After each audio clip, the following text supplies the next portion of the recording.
Good day, ma'am. So today I'm going to demonstrate the prenatal care and the Leopolds Maneuver.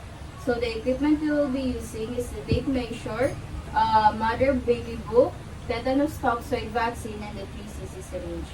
So first is identify the client and explain the procedures to prevent errors. This enriching client to be cooperative and find his confidence. So, hi ma'am, good morning po. So, may I know what is your name, ma'am? So, I am Hannah Maliga, your student nurse for today from Notre Dame of Tackler College. So, next is assess the client's health history, which includes personal, family, social, previous obstetrical, and present obstetrical data. So, the information gathered by healthcare providers will help establishment baseline data identify teaching needs. So, ma'am, kamusta po kayo ngayon, ma'am? Mayroon po ba kayong allergies or high blood sa family niyo po, ma'am? Alam ko po. The next is assess the client's knowledge on guidelines for health pregnant and antepartum care. Rationale provides baseline data to identify teaching needs, serve as baseline data for succeeding prenatal care. So, ma'am, ang ilang pagbubuntisin na po ito, ma'am? First po. So, may idea na po ba kayo sa pagbubuntis po, ma'am? Wala. Okay po. The next, review the plans for antepartum care visits, examination, and laboratory findings to serve as baseline data for succeeding prenatal care.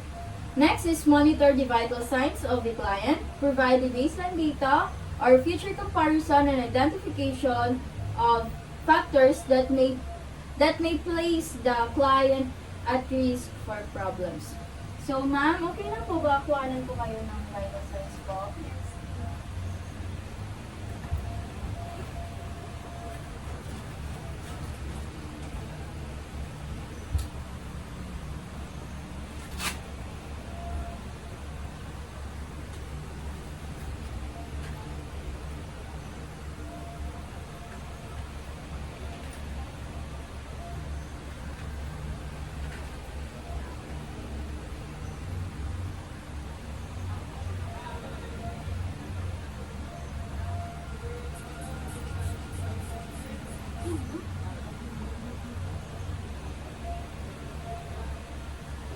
So your blood pressure po is 120/80.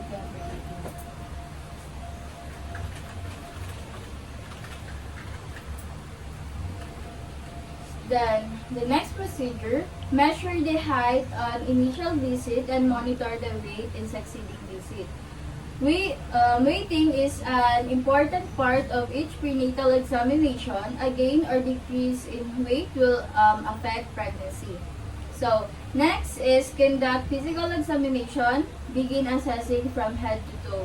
To come with the general impression of women's health well-being. So, ma'am, mag-health assessment po ako sa iyo, ha? Okay lang po, ma'am. Pwede po, ma'am.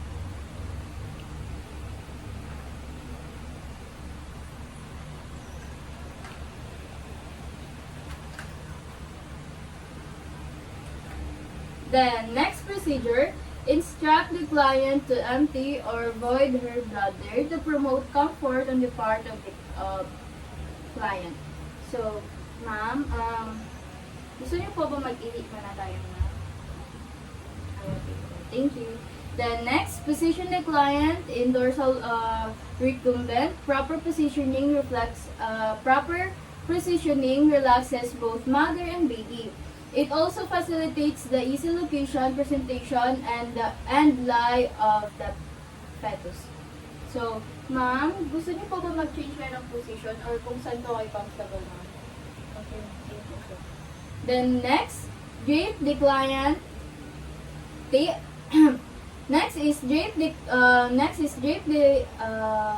Drape client and expose the abdomen from level of the xiphoid process down to the symphysis pubis to provide privacy. Then next is measure the fundic height using tape measure starting at 0 centimeter to determine the gestational and growth of the fetus. Next is the centimeter side of the tape measure must be facing the abdomen while the inch side is facing the examiner. So to prevent bias. Then next, locate the highest point of the fundus. Leave one hand in place and secure the end of the tape measure to the fundus. Measure down to the top of the symphysis pubis to measure the fundic height correctly.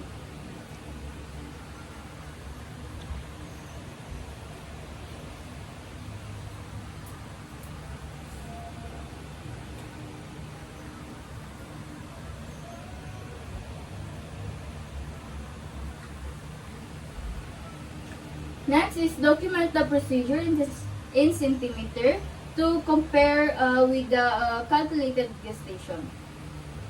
Next is perform the Leopolds Maneuver to assess the condition and fetal presentation.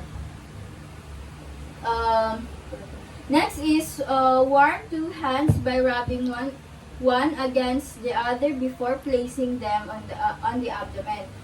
The use of warm hand during the palpation prevents tension and hardening of the abdominal muscle, favoring good results. So, then perform the 4 maneuvers during the 3 maneuvers. The examiner stands at the side of the client bed and face the client. The position favors accurate performance of the maneuvers. Then next is first maneuver, the fundal grip. So with both hands palpate upper the abdomen and the fundus. For consistency, head is round, hard, branch is well defined. Mobility, head moves independently, branch less mobile. This is to determine the fetal part lying in the fundus. So,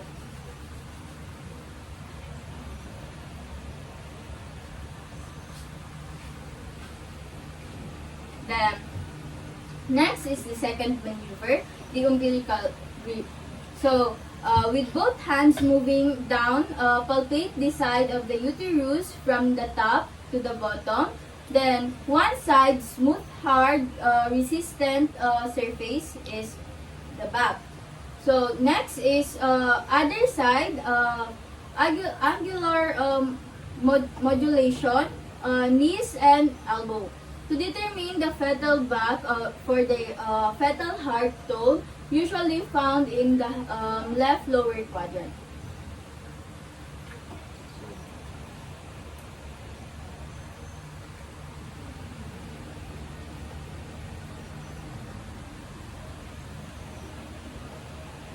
Next is the third maneuver, the Pollock grip. With the right hand over the symphysis, identify the presenting part by grasping the lower of the abdomen with thumb and the fingers. Assess whether the presenting part is engaged in the pelvis. If head is engaged, it will not move. If it is soft, it is the back. To determine the engagement of the presenting part. So,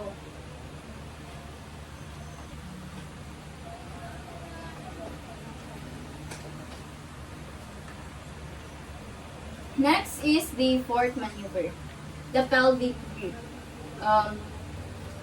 The nurse alters position by turning towards the patient's feet with both hands, assessing assessing the descent of the presenting part by locating the cephalic prominence or of probe. Then, place your fingers on both sides of uterus about 2 inches, 2 inches above the inguinal ligament. Press downwards and inwards. If the fetal back is palpated, it meets no obstruction. The other hand will meet obstruction. The fetal growth is palpated. To determine the degree of flexion of the fetal head.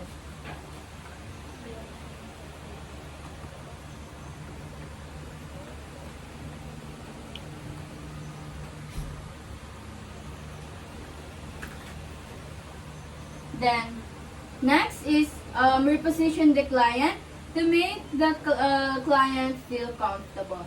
So, ma'am, pwede rin po kayo mag-change yung position kung gusto niyo po. So, next, administer the TT or tetanus toxoid vaccine following the recommended schedule. So, first is the TT1, gives as early as possible. Next is the TT2 after a month later. Then next is TT3 at least 6 months later. The next is TT4 at least 1 year later. And then the last is the TT5 at about 1 year later after TT4. To prevent both the mother and newborn from the tetanus. Then, next is administer iron folate supplement until the 2nd month postpartum to regain iron loss during childbirth. Then next, administer malaria prophylaxis to all pregnant women in endemic areas as ordered by the doctor. Give 2 tablets of chloroquine phosphate 200 milligram every week of the duration of pregnancy. Women are most likely to develop malaria when pregnant malaria can cause miscarriage, premature labor, small babies, and stillbirth. Then next is provide and promote health teaching on good nutrition, personal hygiene, and enough rest and sleep to ensure an optimum environment for health growth and development. Next is discuss with the client her expectation about pregnancy, which includes the danger sign of pregnancy, labor, delivery, and impact of the family. Psychological assessment is important to assist the client in identifying areas of the needs to ensure the optimal fetal growth and development. Next is plan with the mother the preparation for breastfeeding the baby to know the advantages of breastfeeding to newborn. Next is discuss the importance of prenatal and subsequent visit for follow-up care. And that's all. Thank you po.